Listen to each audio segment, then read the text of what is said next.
¿no? Literatura hispanoamericana. Bien, entonces, sí.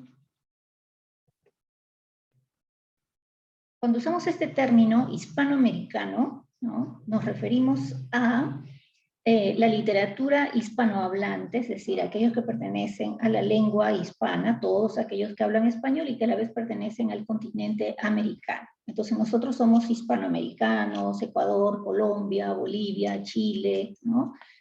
Argentina, todos nosotros somos hispanoamericanos, ¿no? Entonces nuestra literatura está en español y pertenecemos al continente americano, a eso se refiere con literatura hispanoamericana. También está, por ejemplo, México y todos los países de Centroamérica que hablen español, ¿sí? Bien, ahora, ¿cuál es digamos, la literatura que corresponde a este conjunto de países, ¿no? Esta es una literatura que nace a partir del siglo XX, de los inicios del siglo XX, 1920, 1930, y tiene, digamos, la mayoría de países vivencias muy similares, ¿no? Muchas tienen que ver con las dictaduras. Casi todos los países hispanoamericanos han vivido en su momento una dictadura o más incluso.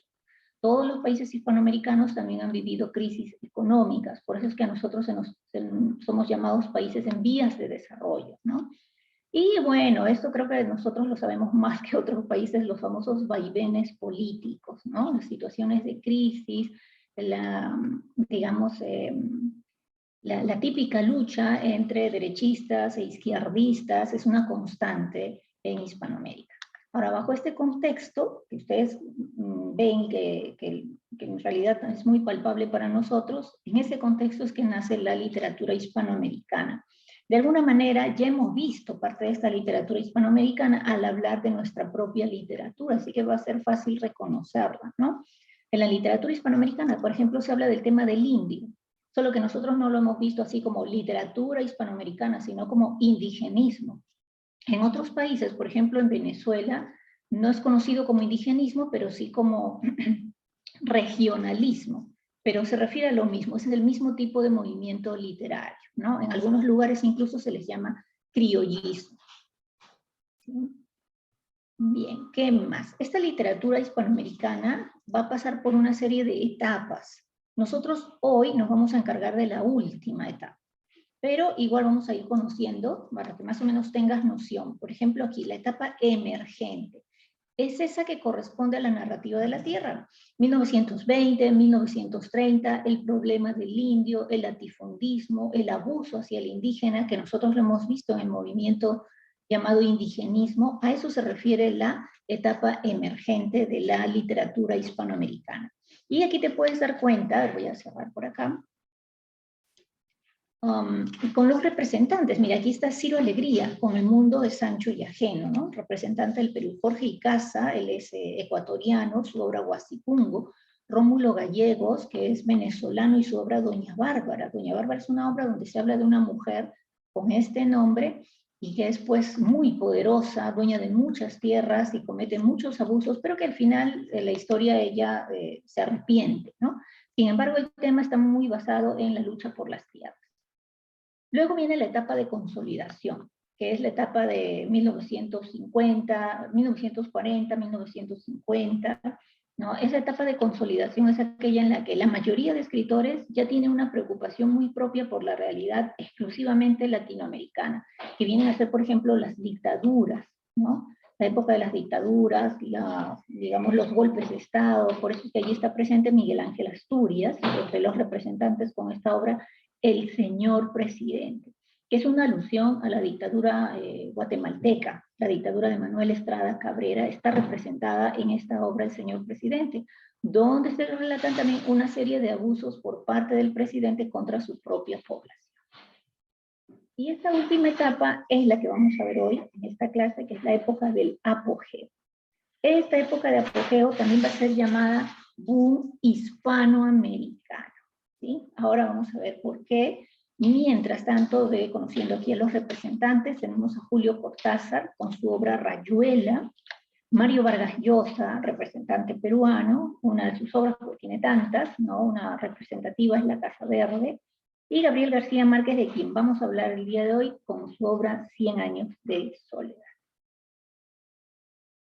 Bien, por aquí entonces para recordar, te mencioné 3 etapas. Etapa emergente, etapa de consolidación y esta última, la del apogeo. Esa última etapa del apogeo recibe este nombre que ves aquí, boom hispanoamericano. ¿Por qué boom? ¿No? Es precisamente la idea de una explosión. ¿Pero qué clase de explosión? Una explosión de tipo literaria, ¿no?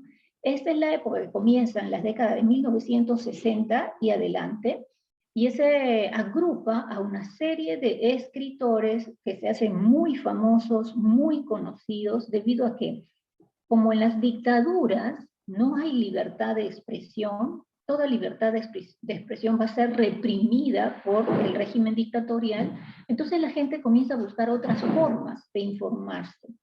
Y entre esas otras formas de informarse, de conocer la realidad, de entender el contexto en el que se vive, era a través de las obras literarias, porque los literatos no se quedan callados y a través de historias aparentemente ficticias, aparentemente fantásticas, que han nacido solamente de la creatividad del autor, en realidad se cuentan las verdaderas historias de las dictaduras en Latinoamérica. Y la gente está ávida de conocimiento, quiere saber, quiere conocer, quiere informarse, entonces, ¿qué hacen? Compran estas obras de estos escritores. Por lo tanto, hay todo un auge que uno va de la mano. El autor se vuelve famoso, las editoriales se enriquecen porque venden grandes cantidades de obras, muchas de ellas con contenido político, con contenido social, ¿no? Relacionadas con los regímenes dictatoriales. A todo ese fenómeno, ¿no? Editorial, literario, cultural, a todo ese conjunto se le va a llamar así, boom, boom hispanoamericano. Entonces entendemos que los escritores se hacen famosos, pero dando a entender o dando a conocer obras que tienen mucho que ver con el contexto de Latinoamérica. Y las editoriales pues también se enriquecen gracias a este fenómeno que nace, pues que es una serie de hechos concatenados, ¿no? Y por aquí el contexto, ¿no? ¿Cuál es el contexto en el que se desarrolla este boom hispanoamericano? Que ojo, no es un movimiento, hasta el momento todo lo que hemos estado viendo han sido movimientos literarios, corrientes literarias, este no es un movimiento literario. Este boom hispanoamericano agrupa escritores que ni siquiera tienen entre ellos, ¿no? Características comunes. Algunos tienen formas, pensamientos y estilos incluso muy diferentes, tanto literarios como personales, pero todos ellos pertenecen al boom hispanoamericano. En este contexto, por ejemplo, podemos apreciar que se desarrolla en 1959 la Revolución Cubana, ¿no? Que luego pues dará paso a este largo gobierno de Fidel Castro. Y bueno, esto que ya te mencionaba, que entre la década del 60 y el 70 abundan los regímenes dictatoriales, ¿no? Ya sea que surgen de partidos de derecha o de izquierda, pero estos van a predominar en muchos países de la región latinoamericana. Así que ese viene a ser el contexto, chicos, y por aquí vamos a ver las características propias de esta literatura, de este boom, ¿no? Como esto que te mencionaba ya, por enésima vez, la temática. La dictadura, ¿sí? Por ejemplo, en Conversación en la Catedral, que es una obra de Mario Vargas Llosa, se habla acerca de la dictadura, ¿no? De cómo las personas que desde un inicio son correctas terminan cayendo incluso en la corrupción. Lo mismo ocurre, por ejemplo, con la obra El Señor Presidente de Miguel Ángel Asturias, ¿no? Entonces esa es una temática recurrente. El realismo mágico, esto no se había tocado, no se había usado antes. Es considerado una manifestación literaria y también es considerado una técnica literaria. ¿Por qué? Porque lean ustedes los dos términos. Realismo, realidad, objetividad, la realidad tal cual es. Pero unir este término a la palabra mágico, lo mágico es lo ficticio, lo fantasioso, ¿no? Lo surrealista. Entonces, ¿cómo puedo unir dos palabras completamente opuestas? Pues la literatura sí lo ha logrado. El realismo mágico es una fusión, es una mezcla de los hechos reales unidos a ¿qué? Cuando decimos mágico, hacemos referencia a los hechos folclóricos, a las costumbres, a las creencias, ¿no? A las premoniciones que suele tener la gente, ¿sí? A ese aspecto se refiere con el término mágico. Y ambos van a ser fusionados dentro de la literatura del boom hispanoamericano. Lo más, digamos, resaltante del realismo mágico es que cuando se relatan estos hechos, digamos, grandiosos, sobrenaturales, se relatan de una manera tan sencilla que el autor da a entender que es el pan de cada día, que no es algo que realmente debiera llamar la atención, sino que es algo cotidiano. Y eso es lo que en realidad, en el fondo, llama la atención de los lectores, ¿no? Cómo se narran hechos sobrenaturales como si fueran hechos así muy simples, muy sencillos, ¿no? Entonces, eso atrae mucho el realismo mágico. Incorporación de técnicas vanguardistas. Recuerda que el vanguardismo acumuló una serie de conjuntos, de movimientos literarios que se caracterizaron todos por la rebeldía, ¿no? Por ir en contra de las reglas, por romper la tradición. Pues eso también se muestra aquí en el boom hispanoamericano, las técnicas vanguardistas, las nuevas técnicas narrativas. Por ejemplo, Mario Vargas Llosa a él lo llaman el arquitecto de la narrativa urbana. ¿Por qué es llamado así Mario Vargas Llosa? Porque él ha creado un tipo de literatura en la que, a pesar de ser narrativa, pareciese que fuese un diálogo teatral, ¿no? Un personaje responde, luego otro contesta, luego otro vuelve a aparecer, etc. Entonces, es una nueva técnica de narración, ¿no? La participación activa del lector, ¿por qué? Porque en el boom hispanoamericano, los narradores, los escritores, buscan que el lector también intuya, que el lector también tome una decisión, que el lector también opine al respecto a medida que va leyendo la historia, ¿no? El cosmopolitismo, porque esta es una literatura de la ciudad, ¿no? Básicamente es de la ciudad, es cosmopolita. Lo fantástico es un ingrediente importantísimo, no puede faltar en esta literatura. Y la multiplicidad de narradores, que era lo que te comentaba en relación con Mario Vargas Llosa, ¿no? De pronto está narrando supuestamente el narrador principal y de pronto aparece otro, que no sabemos quién es, pero también está allí narrándote algún hecho de la historia. Entonces, esas son las características importantes, principales, y por aquí vamos a conocer a los representantes. Mira, ¿quiénes son ellos? ¿Alguno de ellos, chicos, a quién reconocen? ¿Reconocen a alguno de estos escritores? Solo uno es peruano. A ver, dígame, ¿a quién reconoce? Si empezamos así de izquierda a derecha, 1, 2, 3 y 4, ¿alguien reconoce algún escritor aquí? A ver, los leo rapidito. Nada, chicos, no reconocen a ninguno. Ya, entonces vamos a comenzar, ya que veo que no me responden.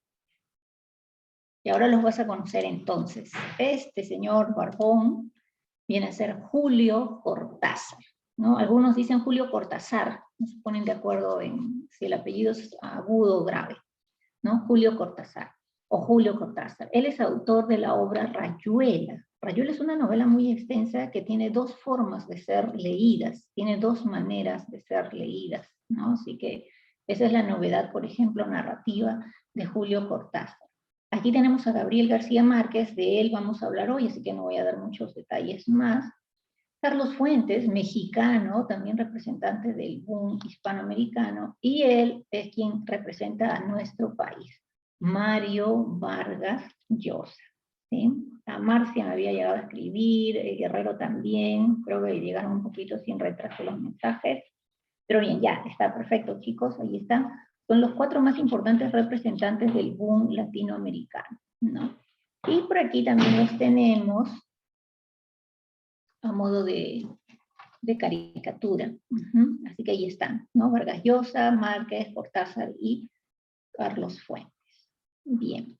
Pero para esto requería recordarte el realismo mágico. Aquí tienes una definición, ¿no? Lo real maravilloso está constituido por elementos fantásticos, ligados a una base folclórica. Cuando dice esto, una base folclórica, se refiere a las creencias. Ustedes saben que la gente de los pueblos, de las provincias, tiene muchas creencias, costumbres que vienen de sus ancestros y que hasta el día de hoy manejan, ¿no? Entonces, a eso se refiere con base folclórica, la base mitológica de la cultura indígena, ¿no? Pero que esta se fusiona con la realidad. Entonces dice, funde la realidad narrativa con elementos fantásticos, con elementos fabulosos. Los primeros en, digamos, utilizar el realismo mágico fueron Alejo Carpentier y Miguel Ángel Asturias, ¿no? Fueron los primeros, los iniciadores. Pero recuerden que ellos pertenecen a la época de consolidación.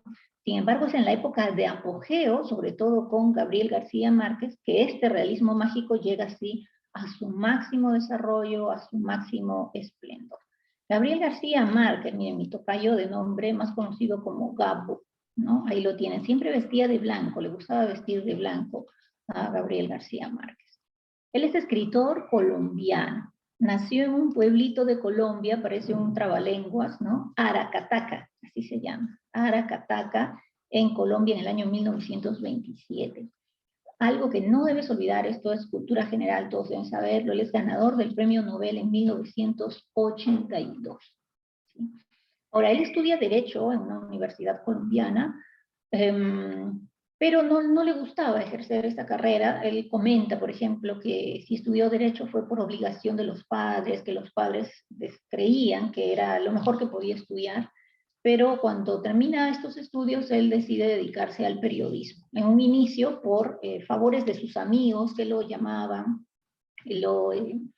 digamos, lo marketeaban, ¿no? Como una persona que tenía mucho talento para la escritura, y es así como él se va haciendo camino en el mundo periodístico, ¿no? Así que él se dedica al periodismo y con el paso del tiempo él va a trabajar para diversos diarios, no solamente en Colombia, sino también extranjeros, hasta para diarios estadounidenses también.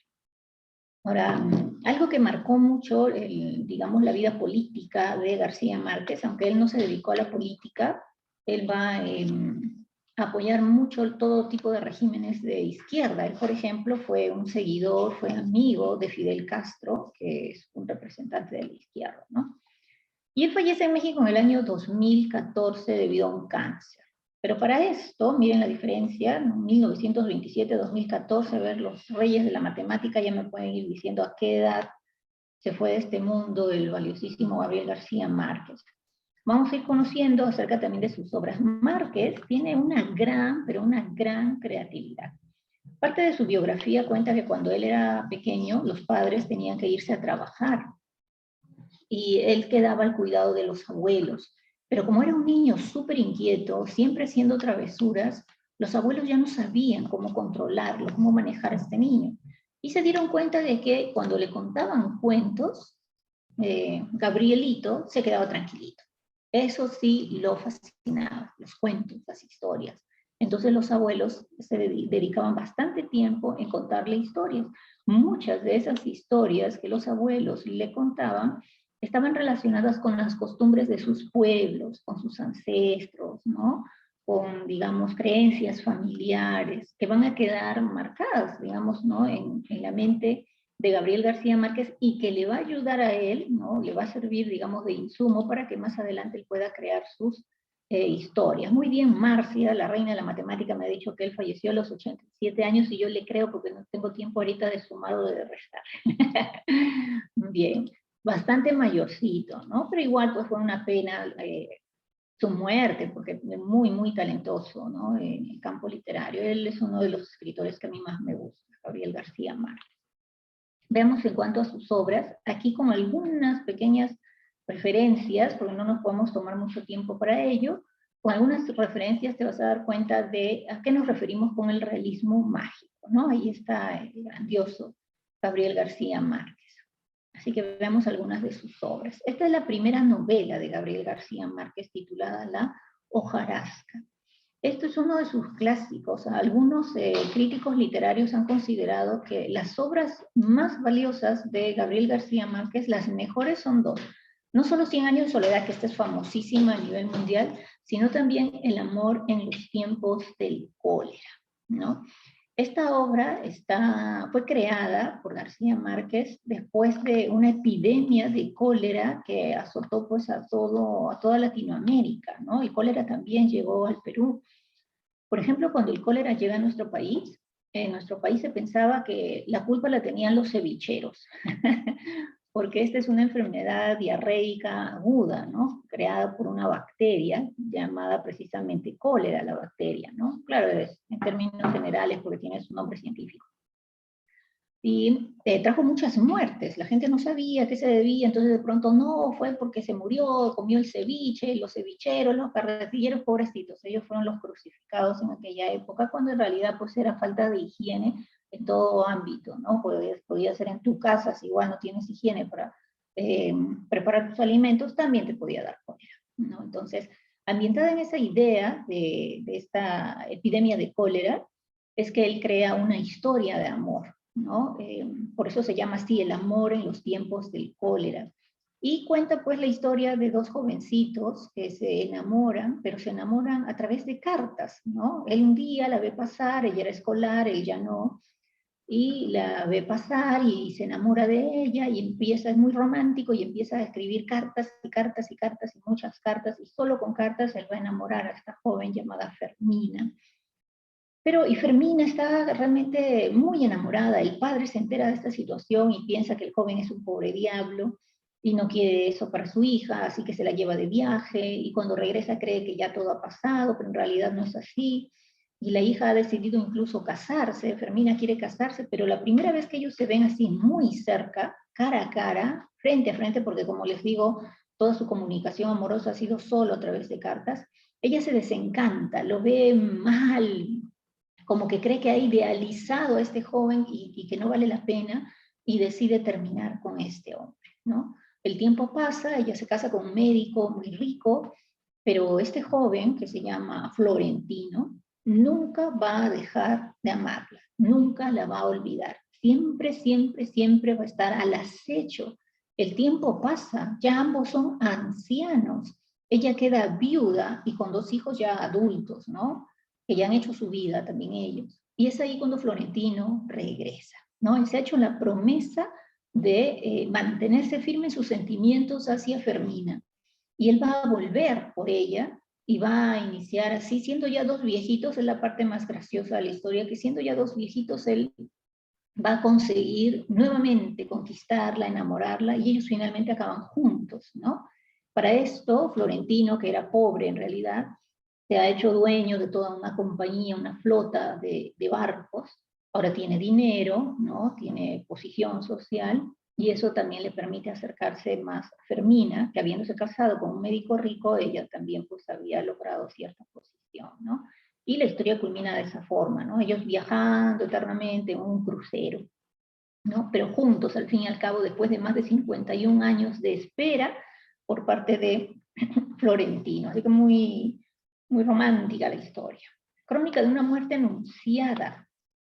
Esta obra a mí me causa gracia porque es como dice el nombre, una muerte anunciada. Todos le decían a Santiago Nazar que lo estaban buscando para matar. Bueno, todo el mundo lo decía. Todo el mundo lo decía, pero Santiago Nazar no lo sabía, ¿no? Todo el mundo decía, sí, van a matar a Santiago Nazar, van a matar a Santiago Nazar. Y Santiago Nazar sale de su casa y lo matan, que es precisamente lo que se cumple. Pero obviamente te lo estoy contando en chiquitito, la idea es que tú lo leas, ¿no? Pero es interesante, interesante. La increíble y triste historia de la cándida Heréndira y de su abuela desalmada.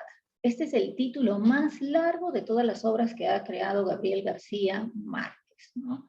Y cuenta, efectivamente, como dice ahí, la increíble y triste historia. Heréndira es una niña criada por su abuela, ella es huérfana de padres, ¿no? La abuela es una mujer que tiene dinero, que tiene una enorme casa, pero que es una abusadora, una maltratadora y que trata a Heréndira muy mal, la explota. Es una casa inmensa, como una especie de palacio lujoso, con muchos objetos lujosos, y Heréndira trabaja allí todo el día. Ella lava, limpia, cocina, etc. Puede llegar la medianoche y Heréndira sigue trabajando. La abuela se duerme y dormida, ¿no? Aquí viene, por ejemplo, el realismo mágico, ¿no? La abuela dormida sigue dando indicaciones. Heréndira, revisa los cajones, no vaya a haber insectos. Heréndira, luego lavas las alfombras, y las alfombras son inmensas, y ella agachada tiene que ir lavando con un trapo y una escobilla, etc. Pero llega el momento en que Heréndira no puede más, está agotadísima, y cargando su candelabro con sus velas llega, pone el candelabro sobre la mesa y se tira en su cama tal como está, y se queda completamente dormida. Cuando Heréndira despierta, ha ocurrido, ya está tirada en la vereda, ¿no? Ha ocurrido un incendio, porque ella no se ha dado cuenta que no dejó bien puesto el candelabro, este se ha caído y se ha generado un incendio voraz que ha arrasado, ha acabado completamente con todo. Cuando despierta, despierta asustadísima, pregunta a la abuela qué es lo que pasa, y la abuela la mira con un desmedro, con un desprecio. La abuela tiene una enorme lista, está sacando cuentas. ¿Qué está haciendo la abuela? Está haciendo una lista de todas sus pertenencias y todos los objetos que han sido quemados, destruidos con el incendio, y luego saca la cuenta de cuánto cuesta cada uno, y ya sale pues una cifra, ¿no?, astronómica, y le dice, esto es lo que me debes. Ella, la abuela, le dice eso a su nieta, a una niña, y me lo vas a pagar. La niña no sabe, ¿no?, qué hacer, y esta malvada abuela comienza a llevarse a la niña de pueblo en pueblo para ofrecerla a los hombres que paguen por ella, y de esa manera recuperar el dinero perdido en el incendio. Y es así como esta mujer pues abusa de esta niña, ¿no? Es parte del inicio de la historia. Del amor y otros demonios, también es una obra muy bonita de Gabriel García Márquez. Si hay tiempo ya te cuento un poquito más. Relatos de un náufrago. Esta es su obra autobiográfica, Vivir para contarla. Aquí nos cuenta cómo fue su vida, su niñez, su adultez.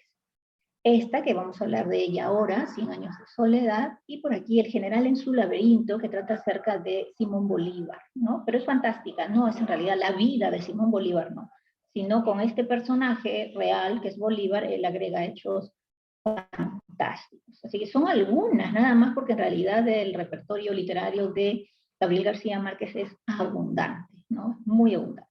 Y esta es la obra más aplaudida de todas. Cabe mencionar que cuando un escritor gana el Nobel de literatura, no lo hace por una obra específica. Ah, por 100 años de soledad ganó. No, no es así, ¿no? Es por toda su trayectoria literaria, ¿no? Hacen una serie de evaluaciones, revisan todas sus obras y llegan a la conclusión de que sí, pues es merecedor del premio Nobel, ¿sí? Entonces, si por ahí ves alguna pregunta, sería un error encontrar una pregunta que dijera, ¿por qué obra fulano de tal, o tal escritor ganó el premio Nobel? No es por una obra, sino por toda su trayectoria literaria, ¿sí?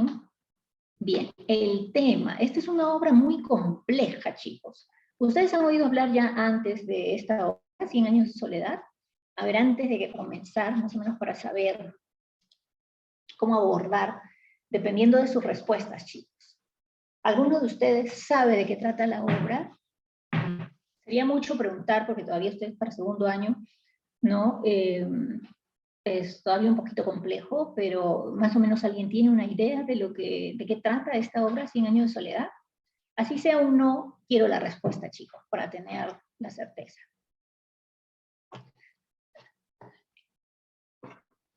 Chicos, no leo nada. No leo ni una respuesta. Ya, entonces voy a buscar por acá entre los participantes. Ya, ok, Gabriel. Ya, el primero que me responde. Y el resto, tengo 32 alumnos en la clase y solo tengo una respuesta. Ah, ok, por ahí también me responden que sí, algo, tiene una referencia, pero no lo recuerdan mucho. Ya, escuché el nombre, pero no lo leí, ok. Es una obra un poquito compleja, es cierto.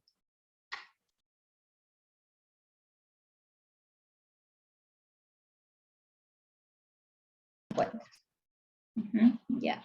Génesis, muy bien, Génesis me dice que sí, ya tiene una referencia de la historia. Bien, ya, por ahí.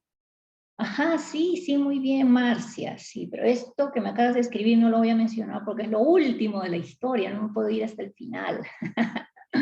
Pero sí, es correcto, es correcto. Bien, entonces veamos, chicos, gracias por sus respuestas, entonces, ya sé que están ahí, recuerden que yo tengo la cámara apagada por esto de, si me ayuda a mejorar la conexión.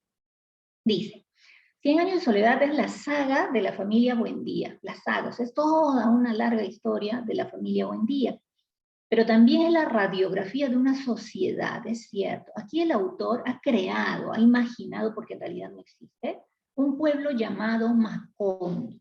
Y nos va a contar la historia de este pueblo, Macondo, desde su nacimiento hasta su final. Aquí dice nacimiento, su apogeo, sí, porque Macondo llega a un momento en que es como que un pueblo muy desarrollado por el capitalismo, etcétera, pero también llega a su decadencia.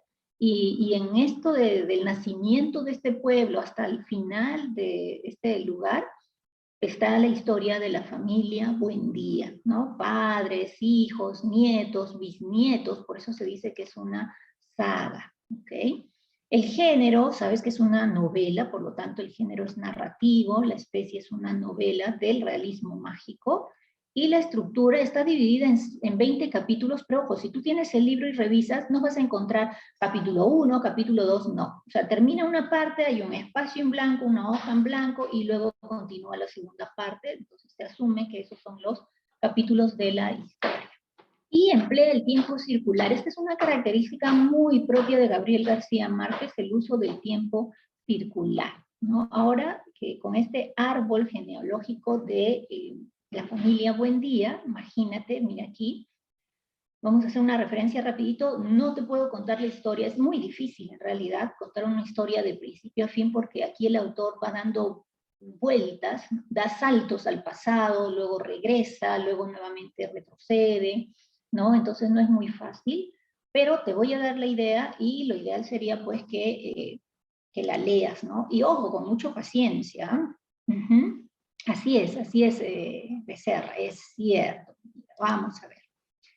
Por ejemplo, mira, cuando la obra se inicia, comienza así, ¿no? Dice,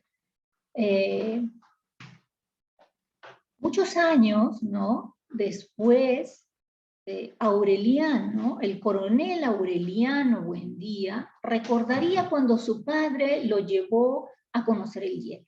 Ese coronel Aureliano Buendía está aquí, donde tú ves que estoy indicando con el cursor.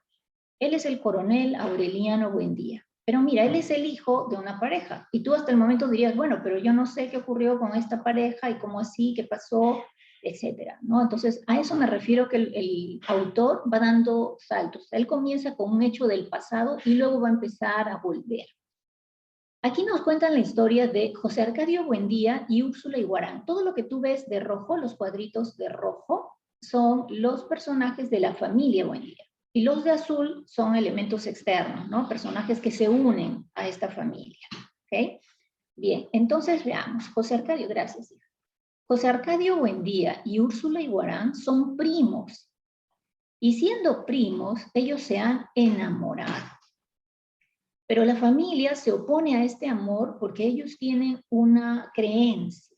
Su creencia es que si se casan y tienen, ¿no?, relaciones entre familiares, el hijo que tengan nacerá con una cola de cerdo. Esa es la creencia. Y es más, se basan en esta creencia de que décadas atrás, sus antecesores ocurrió eso, y que fue horrible porque nació un niño con cola de cerdo y todo el mundo se burlaba de él. Entonces, cuando Úrsula oye esta historia, sobre todo por presión de la madre es la que más se niega a este hecho, ¿no? Y dice, vas a tener hijos con cola de cerdo. Entonces Úrsula tiene miedo. Pero no pueden con tanto amor y estos dos igual se casan. Sin embargo, una vez casados, es Úrsula la que no quiere que este matrimonio llegue a consumarse porque tiene miedo de si queda embarazada que uno de sus hijos tenga cola de cerdo, ¿no? Entonces el tiempo pasa y ellos no tienen hijos, y la gente comienza a hablar, ¿no? La gente dice, ah, no, José Arcadio Buendía tiene problemas, por eso no puede tener hijos, jajaja, se burlan de él. Tanto así que un día llega al pueblo digamos, un gallero, así lo llaman, porque este hombre criaba gallos de pelea, ¿sí?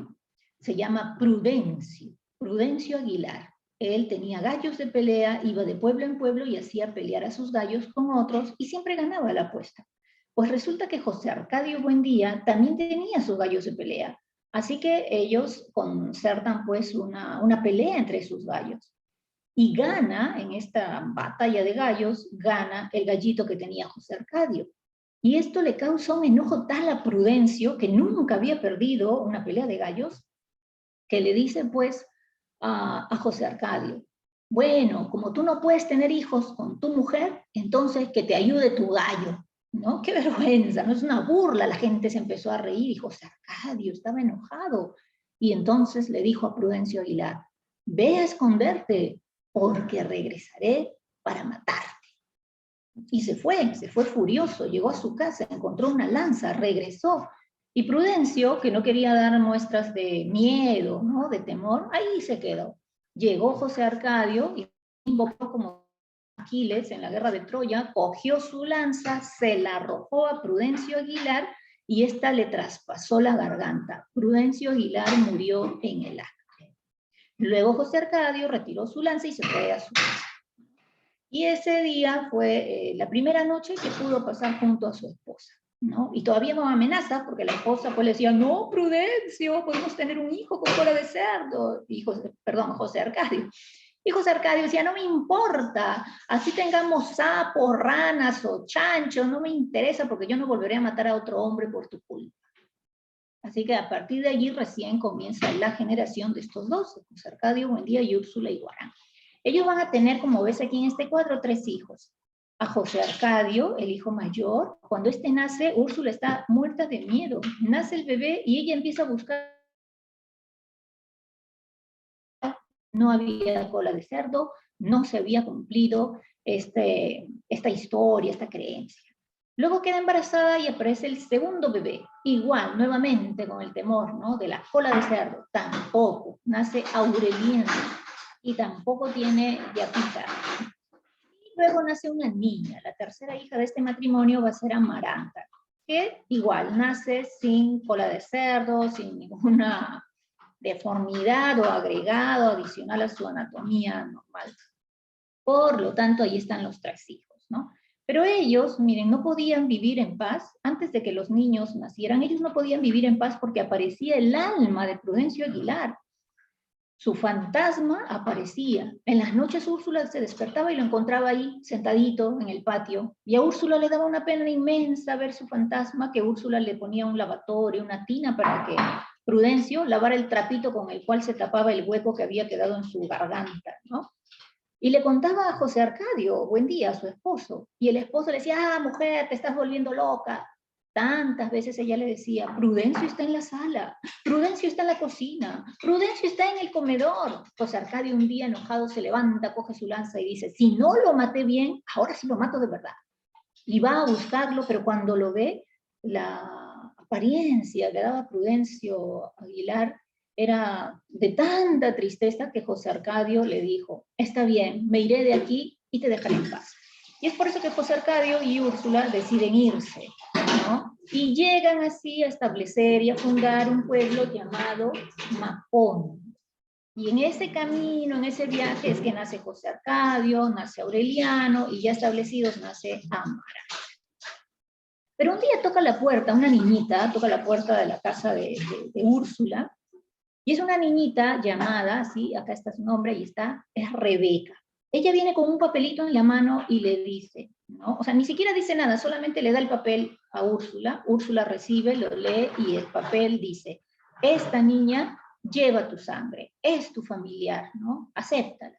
Y como Úrsula representa aquí el amor incondicional, es la madre, es la abuela, es, ¿no?, la bisabuela, ella quiere a todos, ella defiende a todos, como dé lugar, ver a esta niña sola en el mundo e indefensa, ella la acepta y la va a educar como si fuera su propia hija, sin saber realmente cuál es su parentesco. O sea, ¿quién es esta niña? ¿Es mi sobrina? ¿Es una nieta? ¿Quién es? No lo sabe, pero ella solo lee el papel y así calladita la acepta y está, ¿no? Esto es un hecho realista mágico. A ver, imagínense ustedes que llega a la puerta de tu casa un niño, una niña, y le da este papelito a tu mamá, a tu papá, soy tu sangre. ¿qué va a hacer tu mamá o tu papá? Al toque le abre la puerta, ya, ¿qué pasa? Esta es nuestra sangre, nuestra familia. Uno se quedaría como que pensando, ¿no? ¿Qué hacer? Pues bien, Úrsula acepta a Rebeca y Rebeca entonces va a ser criada junto con Amaranta como dos hermanitas, ¿sí? Pero aquí pues aparece, a ver, para ir avanzando, porque no podemos hablar de todos a la vez, ¿no? Por ejemplo, miren, Aureliano con el tiempo se convierte en un militar, pero antes de convertirse en un militar, Aureliano ya era un adulto, y él se enamora de una niña, solo una niña que todavía jugaba con sus muñecas, llamada Remedios Moscote. Queda tan enamorado de esta niña que él va a buscar al padre y le dice, ¿no? Vengo a pedir la mano de su hija, pero el padre, el señor Moscote, tenía 5 hijas, y la única que todavía no estaba en edad de casarse era la niña Remedios. Entonces él dice, bien, acá están mis hijas, muestra las 4 menos a la niña Remedios que ya estaba durmiendo. ¿A quién de ellas escoge usted? ¿No? Imagínese, ¿no? Escoge como si uno fuera mercadería. Y entonces él le dice, no, no está aquí, es la otra. ¿La otra? La otra todavía moja la cama cuando se duerme, dice el padre a modo de gracia. Ella, ¿no? Y entonces todos se quedan asustados, ¿qué pasa acá? Está loco. Pero era tanta su insistencia que el padre, por miedo, porque sabía que la familia Buendía era poderosa, acepta el matrimonio, imagínense ustedes, de Aureliano con una niña, ¿no? Y aquí hay otro hecho realista mágico, que la niña se convierte, se olvida de la muñeca, se olvida de la Barbie, y se convierte en la esposa hacendosa, lava, cocina, plancha, tiene todo listo para su marido. Pero muere dando a luz a 2 gemelos, ¿no? A un par de gemelos. Ella no soporta ese embarazo y muere.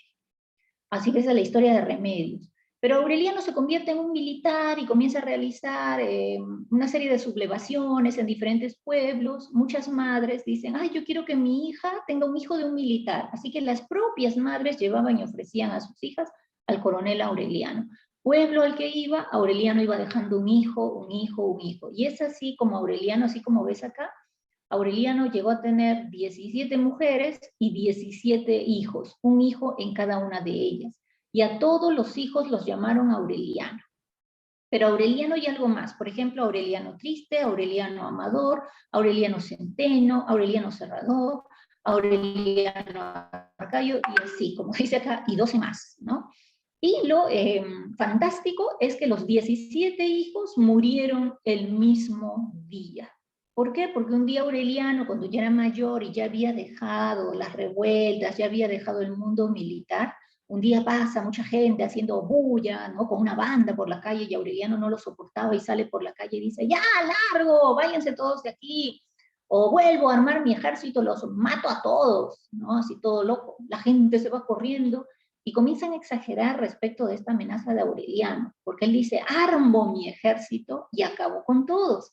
Y entonces todos se pusieron a pensar, Aureliano Buendía tiene 17 hijos, con 17 hijos varones fácil arma toda una tropa, viene y acaba con todos. Conclusión, hay que matar a los hijos de Aureliano. Y así fueron, de pueblo en pueblo para matar a los hijos de Aureliano Buendía. ¿Y cómo era que llegaban a los pueblos y mataban a un hijo y luego a otro? Era porque todos tenían la misma marca. La abuela, Úrsula Iguarán, que es, en la historia ella muere pasando más de 115 años, ella muere súper longeva. Ella, cuando se entera de que Aureliano tiene 17 hijos, dice, no, tengo que conocerlos a todos, y todos tienen que ser bautizados. Así que ella se lleva a los 17 niños así en fila india, como que lleva la maestra a los niños de la escuela, se los lleva a todos al bautizo. Y el padre, y con una ceniza, con polvo de ceniza, empieza a marcar en la frente de estos niños una cruz.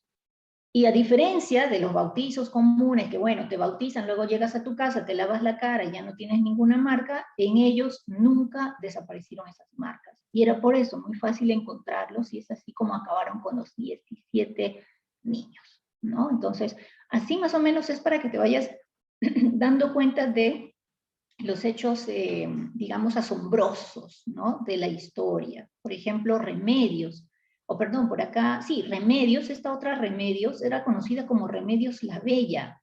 Era sumamente bella, hermosa, todos los hombres se volvían locos por ella, pero había una creencia de que hombre que quisiera estar al lado de Remedios moría. Y es cierto, un día Remedios está bañándose, ¿no? El techo de su baño, no, perdón, el baño no tiene techo, y por allí no falta un sinvergüenza que trepa en la pared para observarla, se cae y muere.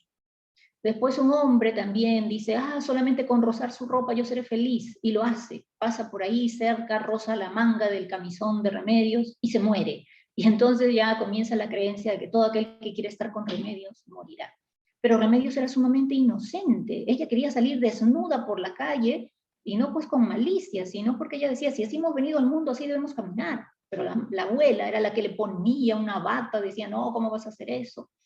Y como todo el mundo le decía, Remedios, tienes una cabellera hermosa, Remedios, cansada de esa expresión, un día cogió una tijera y se quedó calva. Se cortó todo el cabello para que ya la gente no le diga que tenía un cabello hermoso. Y cuando quedó calva, los hombres la vieron más hermosa que nunca, ¿no? Entonces era un personaje, pues, extraordinario. Tanto así que un día su madre, Santa Sofía de la Piedad, le dice, tiende las sábanas. Remedio comienza a tender las sábanas, pero de pronto las sábanas se descuelgan, la envuelven y Remedios comienza a flotar y Remedios termina yéndose al cielo, dando a entender que era tan pura, tan inocente, que no necesitaba todavía morir para irse al cielo, no, así nomás viva se fue. Y su madre, porque aquí están los hechos del realismo mágico, ¿no? La madre sale y ve que Remedios está ascendiendo, Remedios está yendo al cielo. Pero acá no es algo así como que a nosotros, ¿no? En la realidad digamos, wow, se va al cielo, deténganla, hagan algo, mi hija. No, ella, oh, te llevas mis sábanas nuevas. O sea, la madre estaba más interesada en las sábanas que en la hija que se estaba yendo al cielo. Eso, chicos, es realismo mágico. Pero aquí, ya esta última parte, tengamos aquí, tenemos a Aureliano Babilonia y aquí Amaranta Úrsula. Ella es la tía y él es el sobrino, ¿no? Y ellos, sin saber con exactitud cuál es el parentesco que tienen, ¿no? Porque hay toda una historia detrás, ¿no? Ellos llegan a engendrar a un hijo. Y ese es el último de los Buendías. Si tú cuentas, ¿no? En líneas, por ejemplo acá, primera generación, segunda generación, tercera, cuarta, quinta, sexta. La historia es muy compleja porque nos habla de 6 generaciones. Y el último de los Buendía, miren, son tía y sobrino, ¿no? Que engendran, es decir, llevan la misma sangre, y es por eso que el gran temor que en un principio tuvo Úrsula y Guará se va a concretar. Nace el niño con cola de cerdo. Pero cuando este nace, también nace la destrucción de la ciudad de Macondo.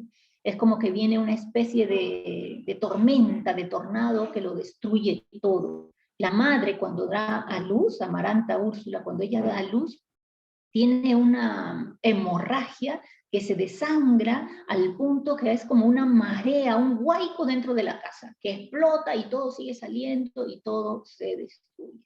Mira, lo que te he narrado puede ser el 5%, ¿sí? Es más o menos lo que te podría indicar, que es el 5% de la historia. Entonces, ¿qué les queda, chicos? Leer, pero sí les va a encantar. Es una historia hermosa, es una historia maravillosa, les va a gustar. No hay tiempo para más, lamento este tema de la conexión, pero a veces pasa y es algo que escapa de mis manos.